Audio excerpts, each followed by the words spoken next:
이번 시간에는 이번 한 학기 동안의 수업 리마인드 하면서 중간고사 이후 범위에서는 기말고사 어떻게 출제되는지 그거 말씀드릴게요.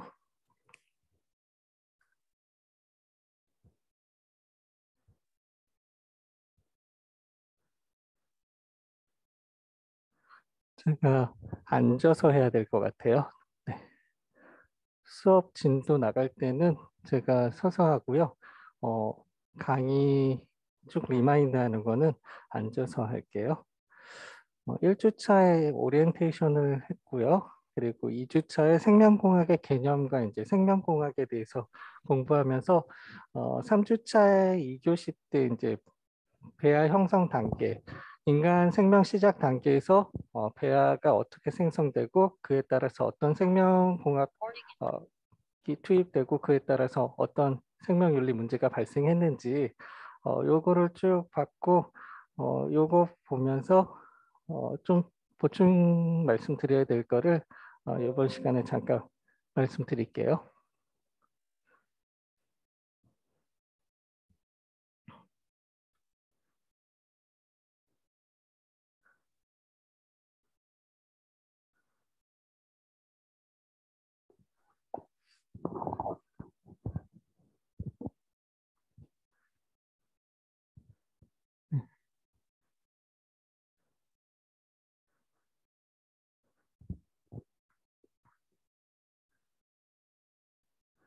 네, 우리가 첫 시간에 이제 생명이란 삶과 죽음이다라는 거 말씀을 드렸고,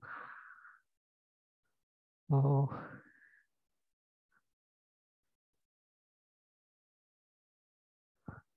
생명공학의 정의는 생명체에 대한 기술적 개입을 통해서 형질 변화나 개체 변이를 유도해서 산업적으로 유용한 생산물을 생산하거나 생산 공정을 개선하고 치료 목적 연구 및 활용에 하는 것은 이제 포괄적으로 생명공학의 정의라고 말씀드렸어요.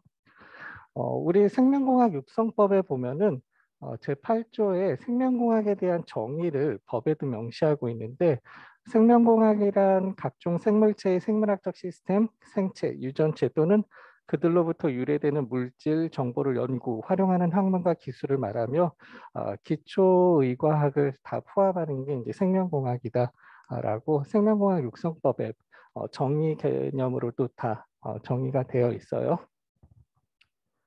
어, 앞으로 우리 의료의 미래로서 이제 생명윤리라는 것이 앞으로 미래의 의료는 생명공학을 이용한 의료, 생명의료라고 이번 시간에 말씀드릴게요. 그래서 생명공학, 좀 더 의료에 집중한 게 생명의료라고 생각하시면 돼요. 그래서 생명의료에 점점 더 의존할 것으로 예상이 되죠. 여러분들 그렇게 예상이 되죠. 네. 그래서 생명의료에 의해서 의료 서비스의 수준이 비약적으로 앞으로도 향상될 것으로 전망을 하고 있어요. 그래서 우리 생명공학을 이용한 의료 쪽에 이용한 게 생명의료다.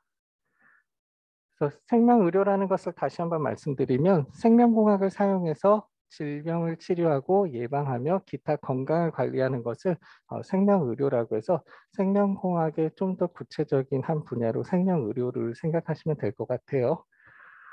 생명의료는 생명윤리 및 안전에 관한 법률로 규율을 하고 있어요. 그래서 생명윤리법의 규율을 보시면 생명윤리 및 안전에 관한 법률의 제정으로 생명의료의 규범적 토대가 마련된 것이고 생명윤리 및 안전에 관한 법률을 좀 내용을 보시면은 뭐 배아 생성이라든지 배아 연구, 배아의 이용과 폐기에 관한 사항들을 규율하고 있고 인체 유래물 연구 및 인간 대상 연구에 관한 사항들을 함께 규율하고 있어요. 그리고 유전자 진단과 검사 및 치료 및 유전 정보의 보호나 이용에 관한 규율을 생명윤리 및 안전에 관한 법률에 의해서 규율하고 있는데 제가 생명 발생 단계에서 이 표 말씀드렸어요. 그래서 배아가 어떻게 형성되는지 그리고 배아가 형성되는 네 가지 방법에 따라서 제1행위가 이제 형성이 되고 그에 따라서 체내 수정이든 체외 수정이든 제2행위에서 산전 진단, 착상전 진단 그리고 선별행위 3단계에서 결정을 하겠죠. 그리고 사행에서 임신이 계속할 것인지 중절할 것인지, 그리고 체외 수정에서 배아를 이식할 것인지, 뭐 줄기세포 이식할 때도 이식을 결정하게 되고, 아니면 아예 폐기할 것인지. 그리고 이 라인을 보시면 제가 이것만 설명드리고 그 행위 시퀀스에 대해서 말씀을 안 드려서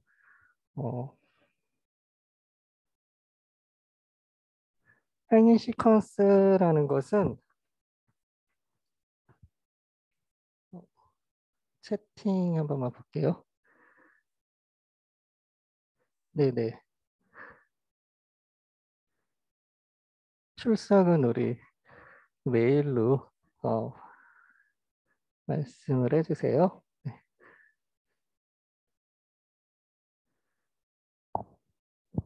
행위 시퀀스를 파악하라는 거는 이 표를 보시면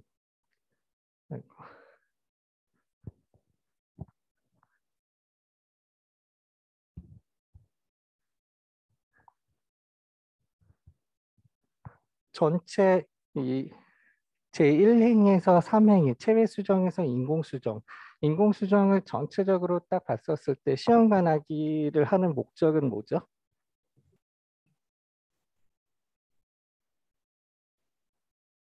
아기를 출산하려는 목적이에요. 그 목적 하에서 우리 법이 어떻게 규율해야 할 것인가라는 것을 이 행위 시퀀스마다 구분해서 법을 규율하고 마련해야 된다라는 그 얘기를 하려고 지금 시험관하기 아기 출산이라는 이 전체 생명공학 과정 안에 행위 시퀀스라는 거는 여러분이 시험관하기 출산을 하나의 책으로 생각하시면은 이 한 행위마다가 챕터라고 생각하시면 돼요. 이 챕터를 다른 말로 행위 시퀀스라고 이야기를 바꿔서 말씀드리는 건데, 이 챕터 중에 한 챕터라도 없어지면은 시험관하기 완성될 수가 없죠.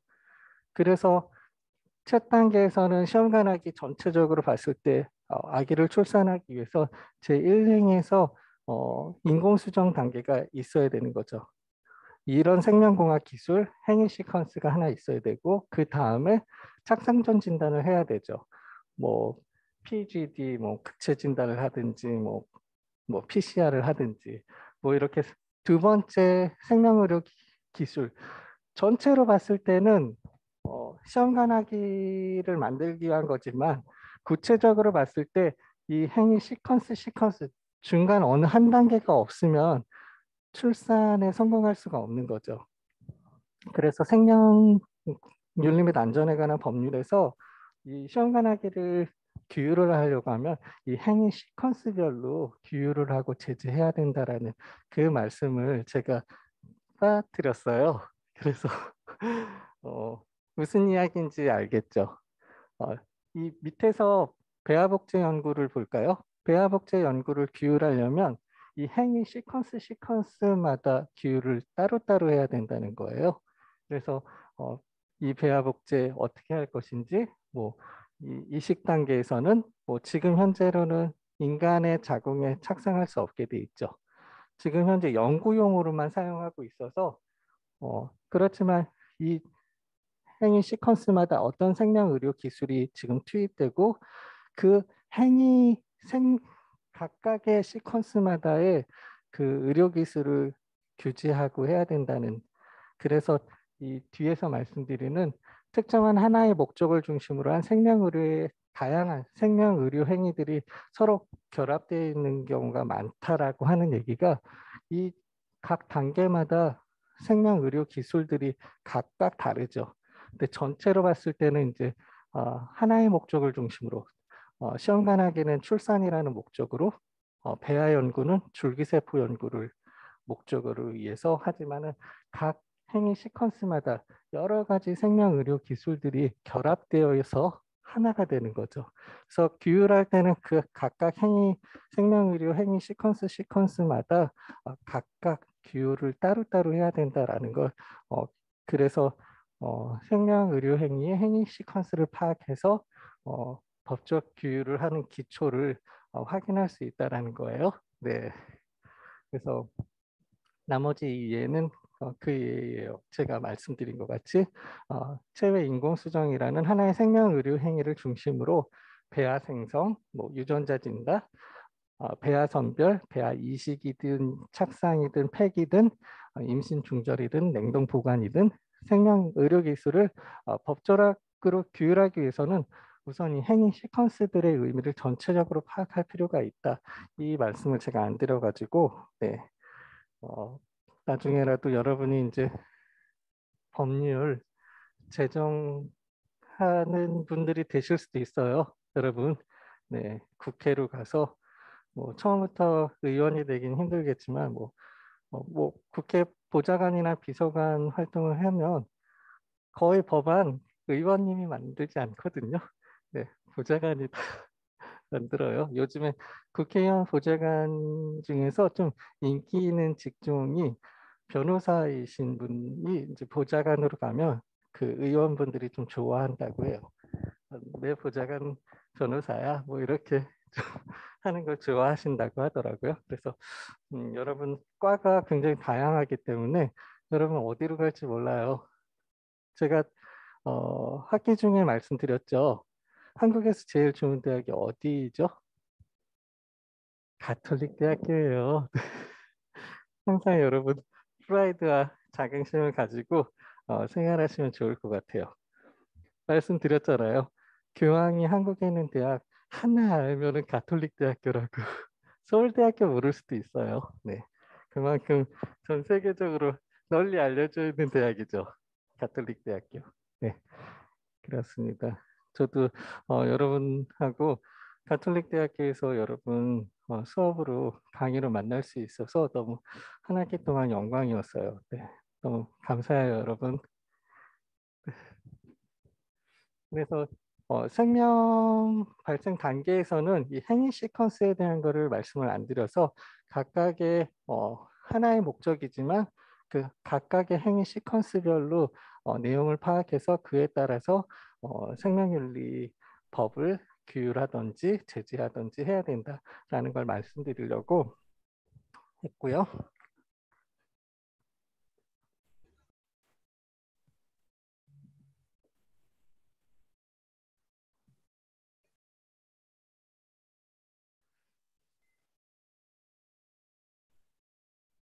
쭉 보시면은 5주차 때 우리가 의료윤리, 간호윤리, 그리고 어, 윤리, 도덕, 사회규범, 의료윤리, 간호윤리 보시면서 생명윤리는 의료윤리랑 간호윤리랑 이렇게 다르구나라는 걸 말씀드리면서 그때 이걸 봤죠?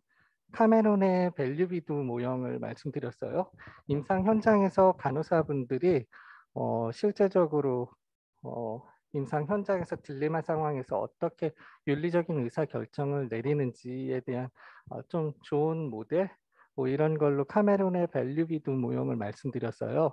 그래서 카메론의 밸류비두 모형 이제 실제 사례에서 회복 가능한 환자를 어떻게 하는 것이 가치 있는 것인지 먼저 여러분이 그 케이스별로 여러분이 임상에 있는 의사나 간호사라고 생각하시고 그 케이스를 맞닥뜨렸을 때 이 케이스에서 어떤 가치가 가장 우선하는지 회복한 불가능한 환자의 경우에 이 환자에게 인간은 존엄하니까 계속 치료를 해나가는 것이 가치가 있는 것인지 아니면은 가족의 고통이라든지 경제적 부담 이런 것에 가치를 둔다면 인공호흡 장치를 빼야 되는 거에 가치를 두고 있죠.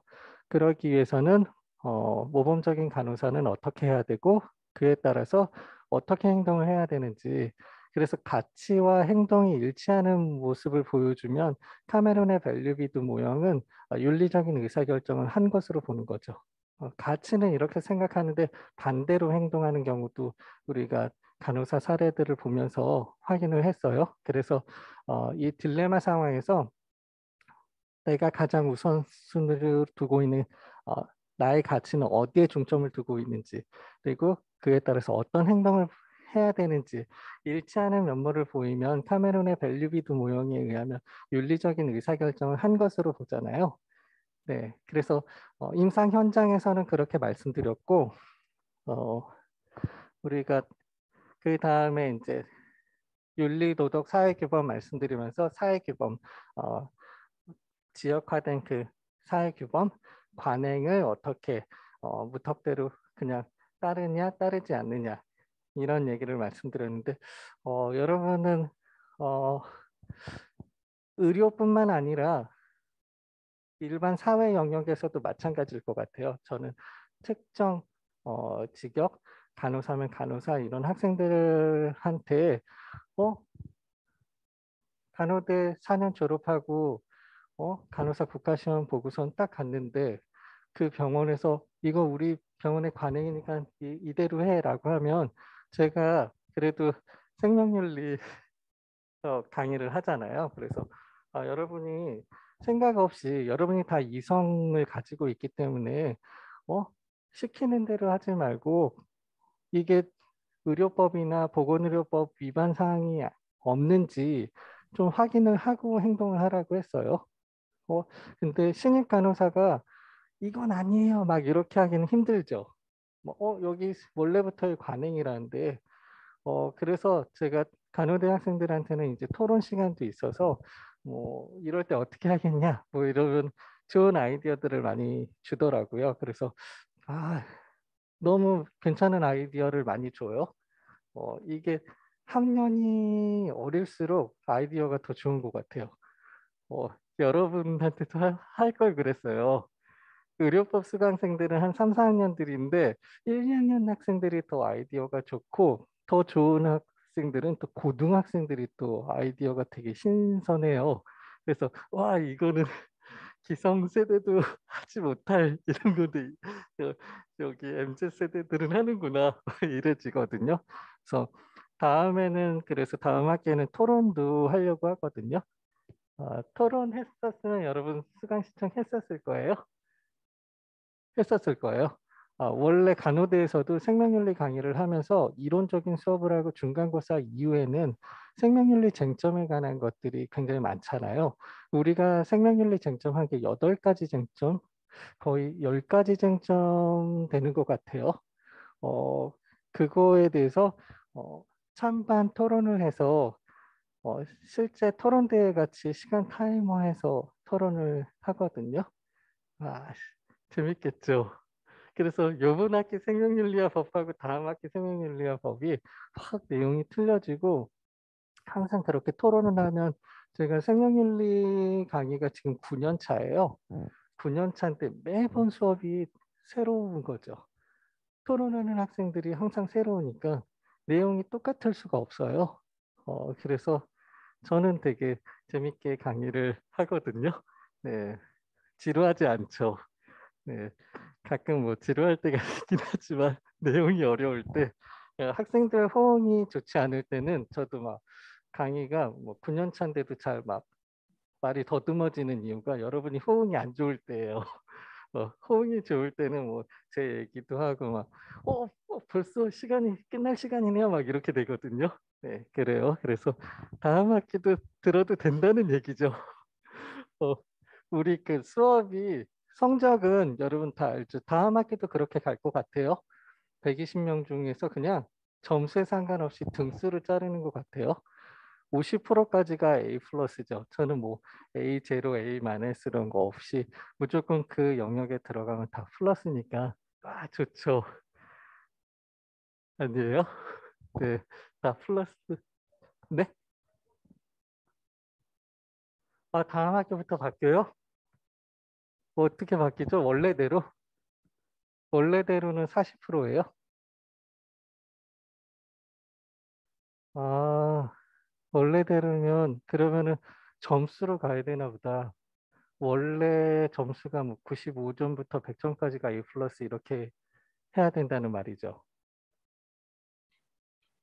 아유, 미안해요. 미안해.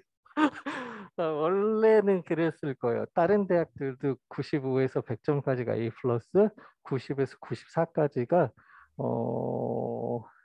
A 제로 이렇게 A 플러스 A 제로 이렇게 가는 학교들은 그렇게 점수 배점이 되거든요. 그럴 때는 다 방법이 있어요. 여러분 시험을 막 폭망했다 이러면 제가 기본 점수를 깔아주죠. 35점 만점인데 제일 잘하는 학생이 막 18점이다 이러면은 그냥 17점 올리는 거죠. 맥시멈으로. 그럼 다 상승하는 거죠. 아, 그래요. 그런 방법도 있어서 네, 여러분이 뭐 걱정 안 하셔도 될 것 같아요. 1학년 1학기와 프레시맨이네요. 와, 씨. 아, 너무 좋겠네요. 저도 다시 대학교로 1학년으로 돌아간다면 좋을 것 같은데 시험은 보고 싶지 않은 것 같아요. 왜 시험을 보고 그래. 그리고 학교 평가는 다 절대평가면 좋을 것 같아요. 제가 성신여대에서도 의료법 강의를 하는데 10명 미만인 과목은 다 절대평가래요. 그래서 여러분이 그냥 시험 문제도 뭐 나올 거다. 여러분이 미리 준비해서 오픈북으로 해라. 그리고 기말고사도 한 학기 동안 가장 기억에 남는 거 하나씩만 써라. 다 A 플러스죠. 안 읽어도 A 플러스 아니에요? 네, 그래서 미니멈 96에서 제일 잘한 사람 100점 골고루 분포하겠다. 와씨, 얼마나 부담 없어요. 그리고 다른 과목 시험 공부하라고 그랬거든요. 어, 그래서 더 학생들하고 친해진 것 같긴 해요. 그래요. 그래서 우리가 임상에 있었을 때의 딜레마 상황에서 떻게 윤리적인 의사결정을 하는지 이거가 우리 생명윤리 수업에서 중요한 거였고 여러분 임상에서 근무할 확률은 지금 떨어지죠. 다양한 과가 있는데 임상 의사나 간호사, 뭐 한의사, 치과의사 영역으로 임상 현장에서 윤리적 딜레마 상황에 맞닥뜨리기여서 윤리적 의사결정을 해야 되는 상황이 오기는 좀 희박할 것 같긴 해요. 여러분 졸업하고 다시 간호대 입학하지 않는 이상. 근데 충분히 그것도 가능해요. 그 간호대 1학년 학생들 보면은 약간 나이 있어 보이는 어제도 수원여자대학교 간호학과 이제 시험감독 요번 주가 기말고사 기간이에요. 그래서 갔다 왔는데 제가 인사를 해야 될 것 같은 학생들도 몇 분 계시더라고요. 그래서 와 가는데 4학년 학생이구나. 그래요. 그런 분들은 다시 공부를 새로 시작하신 거죠. 간호대에서는 졸업하면은 뭐 태움 있는 거 아시죠? 태움 몰라요? 어, 어, 이런 표현 써도 되나? 갈구는 거? 직장 내 갈굼 이걸 태움이라고 해요. 근데 이게 너무 심해서 자살하시는 분들도 굉장히 많아서 저는 그 태움을 몰랐던 거예요. 제가 2014년부터 간호대에서 생명윤리 강의를 했는데 제가 한 3년 차 때 한 거예요. 그래서 너무 충격이었죠. 그래서 제가 강의하는 학생들이 이제 1학년 학생들이니까 이제 그 소식을 기사를 보고 바로 갔죠. 여러분 태움 알아요? 그랬더니 다 안 돼요. 근데 왜 여기 앉아 있지? 제가 그랬거든요. 그래서 보니까 그런 게 있어도 자기는 간호사 사명을 갖고 봉사하고 이런 게 너무 좋을 것 같아서 왔다고요. 그래서 와 제가 그래서 대단하다. 나 못할 것 같은데 라고 이야기해 줬는데 사명감이 있으면 그렇게 그런 게 있어도 오는 것 같아요. 그래서 제가 수원여자대학교에서 간호학과 치의생과에서 강의를 하는데 치의생과 학생들은 이 태움 때문에 간호학과 안 가고 치의생과로 왔다는 학생들이 좀 되게 많아요. 그래서 그렇구나. 그래서 제가 여러분은 태우지도 말고 태움 당하지도 맙시다 이 얘기를 하거든요. 그래서 왜 태우고 그래? 그래서 우리도 그런 거 하면 안 돼요. 그래서 그렇고 우리가 6주차의 윤리와 생명윤리 관계를 보면서 이게 생명윤리 공부하는 학생들이 이 의사결정을 해야 되는 바로 그 순간이죠. 어떤 생명윤리 쟁점 사안 가지고 어, 윤리적인 의사결정을 할 수 있는 게 직접 적용 모델과 사례연구 접근법 이렇게 말씀드렸어요. 그래서 사례연구 접근법에서도 그 케이스를 만났을 때 우리 자일의 현지 의사들 케이스 봤고, 그리고 문해아 피어슨 사례를 보면서 그 케이스에서 어떤 중간 단계 원칙들을 여러분들이 가지고 있는 뭐 가치와 이성을 가지고 그 케이스마다 그 가치들을 도출해낼 수 있죠.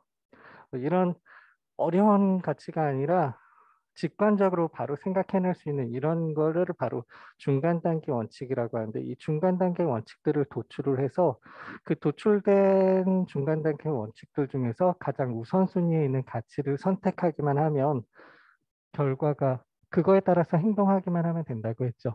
사례연구 접근법이 가치를 도출해서 가장 우선순위에 있는 가치를 선택하기만 하면 그거대로 하기만 하면은 결론이 나온다라는 게 답을 줄 수 있는, 이게 사례연구 접근법의 가장 큰 장점이라고 했죠. 그래서 제가 생명윤리 뭐 다른 학자들이 뭐 다른 기준으로 뭐, 뭐 인간 존엄이라든지 뭐 리차드 맥코믹 같은 경우도 한 세 가지 도구를 가지고 하잖아요. 우리 중간고사 19번 문제였죠. 그래서 어, 생명윤리 학자들마다 그런 기준점들이 다 틀리거든요. 그런 것들보다 사례연구 접근법이 그 케이스마다 직관적으로 생각할 수 있는 중간 단계 원칙들을 도출해서 그 중에서 가장 우선순위의 가치를 제가 선택하면 그대로 행동하면 된다라는 답을 낼 수 있는, 지금 현재로는 사례연구 접근법이 가장 유용한 것 같아요. 생명윤리 학자들도 다 그렇게 보고 있고요. 그래서 사례연구 접근법을 소개해드린 게 이제 이 생명윤리 전체 강의에서 가장 중요한 거였고, 여러분 지금 방금 전에 말씀드렸던 카메론의 밸류비드 모형도 가치가 무엇인지 먼저 확인하고 그거와 일관된 행동을 하면 윤리적 의사결정을 하는 걸로 보잖아요. 사례연구 접근법도 그 케이스를 보고 가치들을 도출을 하죠. 중간 단계 원칙이라는. 그리고 그 중에서 가장 우선순위에 있는 가치를 선택해서 그거에 따라 행동을 하는.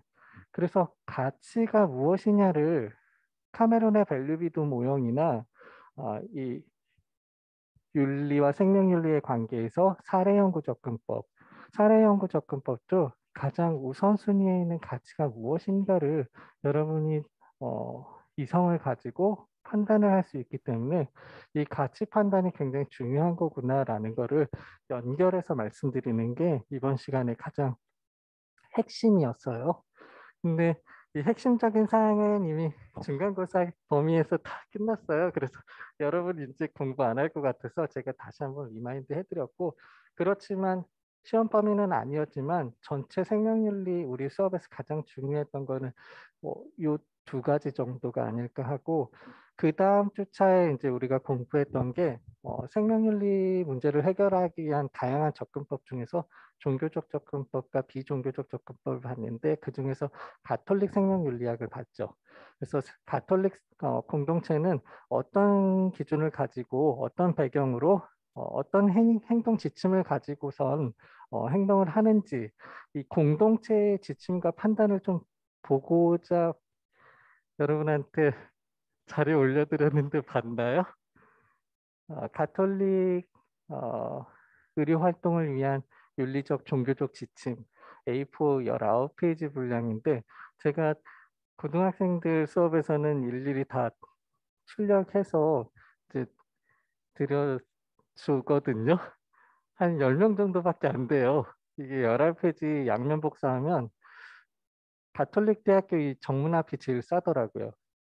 10부 하면 7,400원이더라고요. 근데 딴 데 집 앞이나 이런 데서 하면 10부 10,000원이에요. 그래서 여러분한테도 나눠줄 걸 그랬나? 120명 곱하면 12만 원이잖아요. 12만 원 쓸 걸. 근데 여러분이 다 안 나와가지고 반반 나와가지고 여러분이 매주 나오는 거면은 제가 학사지원부에라도 해놓을 걸. 이게 공부할 때 여러분 영상 강의가 있으니까 그걸 출력해놓고선 같이 밑줄 그으면서 보시는 게 집중력이 아주 더 높아요. 저는 나도 이제 나이가 들었나 이랬거든요. 뭘 보고서는 적어야지 집중도가 높은데 요즘에 MZ 세대들은 막 아이패드, 뭐 컴퓨터 막 잘 보잖아요. 전 그거보다는 이 현출해가지고 하는 게 집중도가 높은데, 다행히 과학자들이 연구를 한 논문이 있더라고요. 인간은 이렇게 물건으로 되어 있는 걸로 보는 게 집중도가 높다. 그래서 이게 나이가 상관이 없구나 해서 안도 한숨을 그래 나이 때문에 그런 게 아니었어 이랬거든요. 네, 그래요. 그래서 어, 그래서 여러분이 우리 수업이 끝났다고 하더라도 그 자료는 좀 가지고 놓고 보시면 좋을 것 같아요. 여러분이 어디로 취업할지를 모르겠어요. 법학과 학생들도 어디로 취업할지를 몰라 하더라고요. 근데 여러분 아직 1, 2학년 학생들이라 근데 되게 직장은 되게 다양한 것 같아요. 그래서 저는 그냥 여러분이 하고 싶은 거 해요. 네, 하고 싶은 거. 다 똑같더라고요. 그 연봉이 많으나 적으나 연봉 좀 적게 줘도 자기가 하고 싶은 행복한 일을 해야지 연봉 많이 준다고 많이 주면 많이 굴리죠.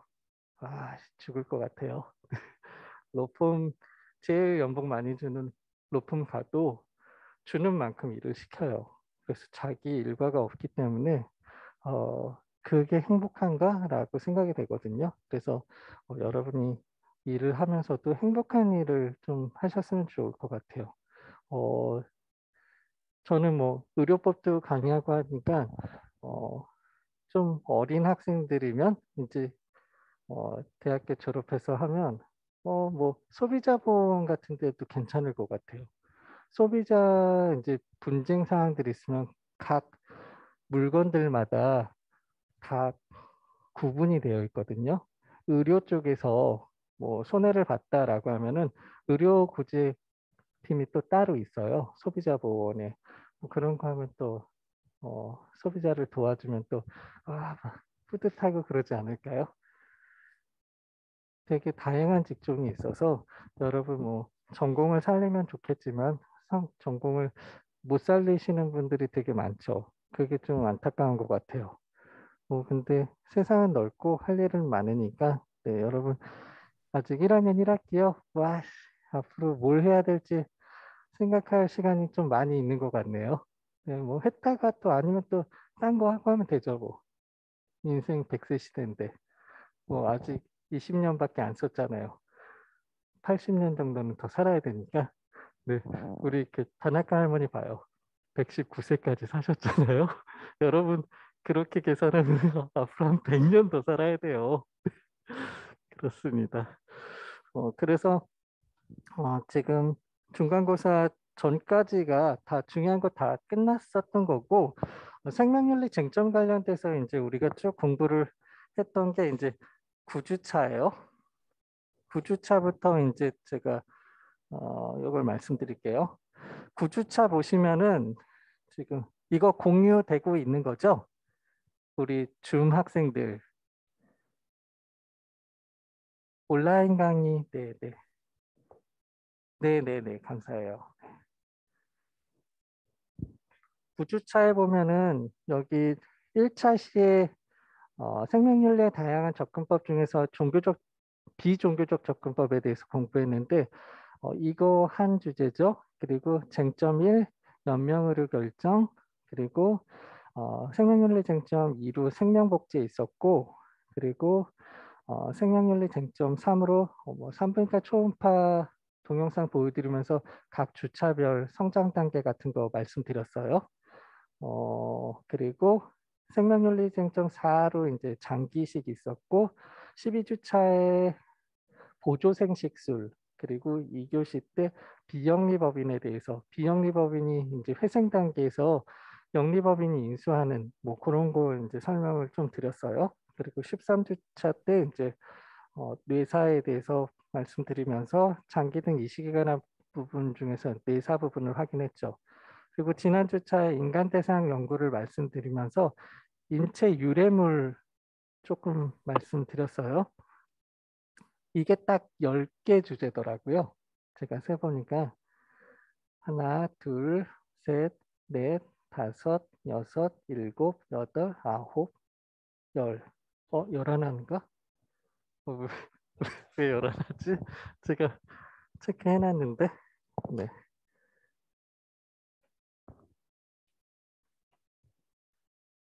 비종교적 접근법, 연명의료 결정, 생명복제, 산부인과 초음파, 장기이식까지 5개고, 보조생식술 6개, 비영리법인 7개, 뇌사 8개. 장기 등 이식에 관한 법률은 빼고 뇌사를 하나로 하고 13주차 2교시는 시험 뺀다는 거죠. 장기 등 이식에 관한 법률 중에서 뇌사 부분은 빠진다는 거예요. 그리고 9번째로 인간 대상 연구, 그리고 14주차 2교시 인체 유래물까지 해서 딱 10개죠. 딱 10개 주제니까는 각 주제마다 객관식 한 문제씩이 나오죠. 그리고 OX 문제 제가 20문제 낸다고 했잖아요.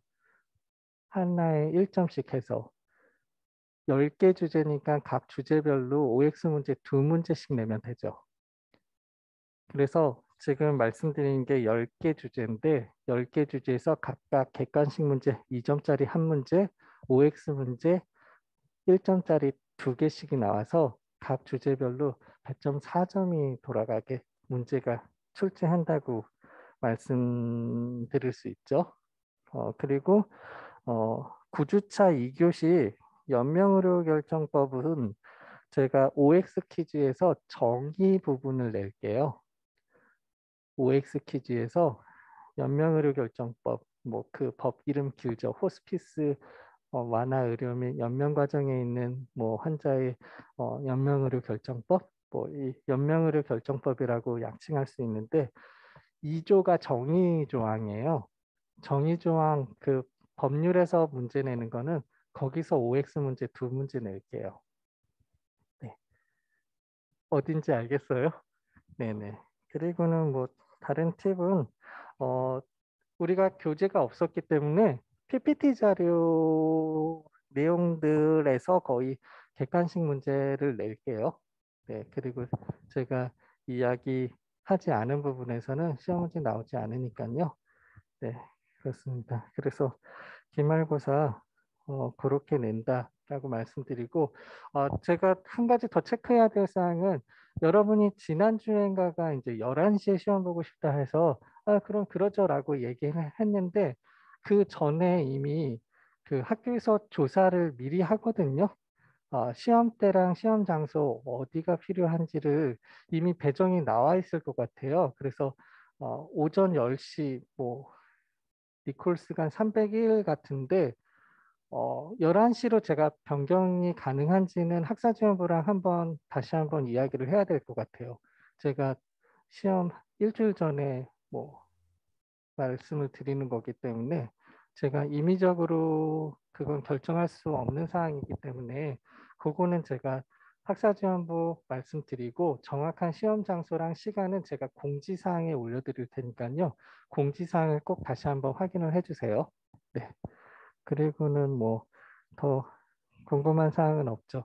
여러분 성적은 뭐 120명이어서 1등부터 120등 쭉 나열해서 점수에 상관없이 50% 아래 들면 다 A 플러스예요. 그래서 뭐 78점이어도 A 플러스인 거죠. 네, 그렇게 점수는 확정 그렇게 나갈 거예요. 네.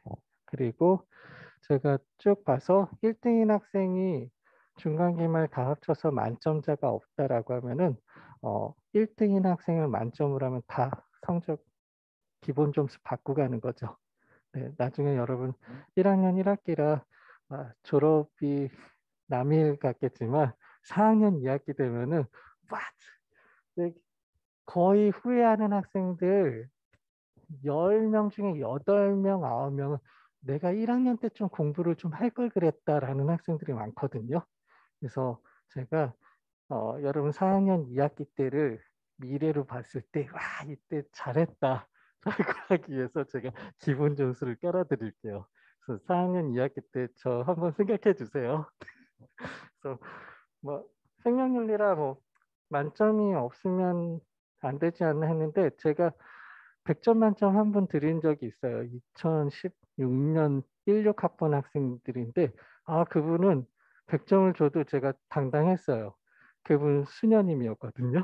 그래서 그래서 생명윤리 어떻게 100점이 나올 수 있느냐? 수녀님이신데요. 예.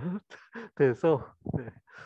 그때 이제 100점 한 명 드렸었는데 뭐 상관없을 것 같아요. 우리 다 가톨릭 대학교 학생들 다 그에 준하는 학생들이죠. 네, 그렇게 보기 때문에 그렇습니다. 여러분 또 뭐 궁금한 사항들이 있나요? 없어요? 시간이 저게 잘못된 건가요? 시간이 안 가네. 어, 시계가 죽었네요. 이렇게 막 얘기했는데 아직도 10시 40분이야 했는데 아까도 40분이었는데 지금도 40분이에요. 그래서 우리 보강 수업은 1시간 이내로 한다고 약속했잖아요. 그래서 여러분 나와주셔서 너무 감사해요. 네, 끝까지 너무 감동이에요. 여러분 한 학기 동안 너무 수고 많이 하셨고요. 저도 여러분 덕분에 너무 즐겁고 행복했습니다. 여러분 기말고사 시험 볼 때 다시 한번 그때 봐요. 네, 여러분 한 학기 동안 수고하셨습니다. 네, 감사합니다.